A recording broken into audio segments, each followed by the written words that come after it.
52 लाख रुपया केल करप्शन जी तेरा मेडिकल साहसियातियों नर्सिंग स्टाफ साहसियातियों तेरा मेडिकल साहसियातियों नर्सिंग स्टाफ साहसियातियों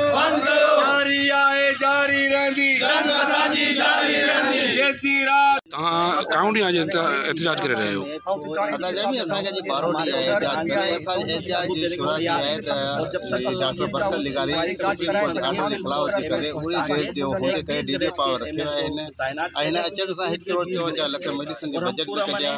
जॾहिं इहा ख़बर असांखे पई त असां हिन ॾे वियासीं हिन हलाइण कयोसीं इशू त हिन असां बजाए जे मसइले जे हल करण जे ऐं परचेसिंग करण जे हिन जेको आहे असांजे मथां इंक्वायरी जेको आहे इंतकामी कार्रवाई शुरू कई जंहिंमें एहतजाज कंदड़ 10 मुलाज़िमनि खे नोटिस जारी कयो टेंडर थींदो आहे तरीक़ेकार हूंदो आहे कंपनियूं हुजनि वाकिरियूं हुजनि कहिड़ी कंपनी सुठी आहे दवा जेकी हिन कहिड़ी कंपनी खां वरिती किथे टेंडर थियो कंहिं जेको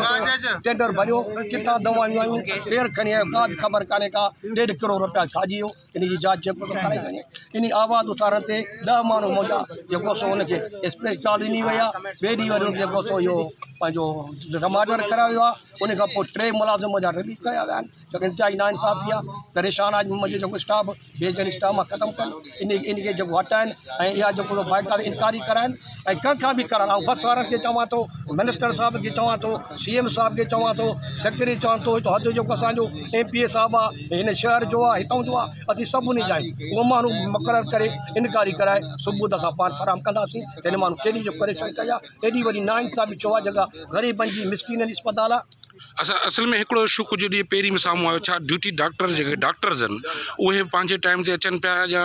उहे बि टाइम सां अचनि कोन था हाणे डॉक्टर टाइम ते नथा अचनि इहो बि MS जेके माना आहिनि शोहरतफुल ऑफिसर उन टाइम में चवंदो ई कोन या त सिधी सही ॻाल्हि आहे भई ग़रीब जेको राजा नंढिड़ो स्टाफ आहे उहो त ड्यूटी करे पियो उहो त रेगुलर आहे उहो थींदो आहे जॻह जी ड्यूटी आहे उहो सभु कुझु पंहिंजो कमु करे पियो पर माण्हू हूंदा जो MS जी मजबूरी आहे MS में कीअं अचे